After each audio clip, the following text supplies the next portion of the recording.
সোদপুর ব্রিজে হাইটবার ভেঙে বড় দুর্ঘটনা, গুরুতর আহত বাইক আরোহী। সোদপুর ব্রিজে ওঠার মুখে একটি পণ্যবাহী 407 গাড়ি হাইটবার ভেঙে ফেলে দেয়।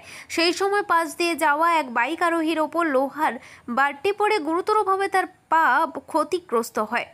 আহত ব্যক্তি স্বপন কুমার মিস্ত্রি, বয়স 60 বছর, নিউ ব্যারাকপুরের বাসিন্দা। বর্তমানে সাগর দত্ত হাসপাতালে চিকিৎসাধীন।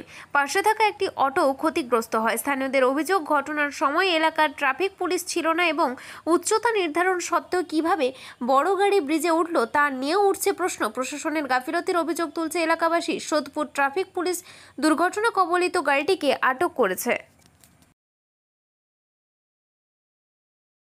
407 গাড়ি দাদা গাড়ি আসছিল, বিটি রোড থেকে আসছিল, ব্রিজের উপরে উঠবে। ঠিক আছে, ও গার্ডওয়াল ওখানে ছিল, গার্ড দেওয়া ছিল যাতে হাইট ব্যারিয়ার যেটা দেওয়া থাকে ওটা দেওয়া ছিল। এবার ওটা উনি খেয়াল করেনি বা কিছু ছিল, ওনার গাড়ি ভালো স্পিডে ছিল, এসে ডাইরেক্ট এসে ওই ইয়েতে ধাক্কা মারে।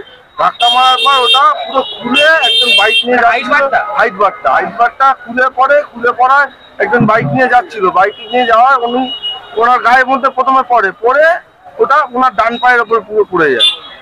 পুরো ডান পাটা পুরো থেতো হয়ে গেছে। ডান পাটা মানে পুরো ঘুরে গেছে পা।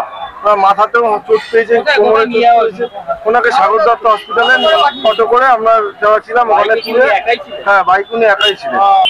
আমি দাঁড়িয়ে থেকে দেখলাম যে একটা গাড়ি গেল, গিয়ে ওই যে উপরে যে চ্যানেলটা লাগানো, হ্যাঁ সেটার মধ্যে ধাক্কা খেয়ে পড়ে গেল। চ্যানেলটা পড়ে ওই গাড়ির ক্যাবিনেটের উপরে পড়ে, তারপরে পাশে যে ভদ্রলোক বাইক চালাচ্ছিল তার পায়ে লেগেছে। পা মানে গুরুতর ভাবে জখম, হয়তো মনে হয় জানি না পা হয়তো বাদ যেতে পারে।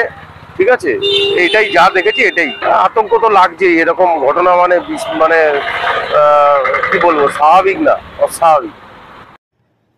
ব্যুরো রিপোর্ট, সঠিক বার্তা।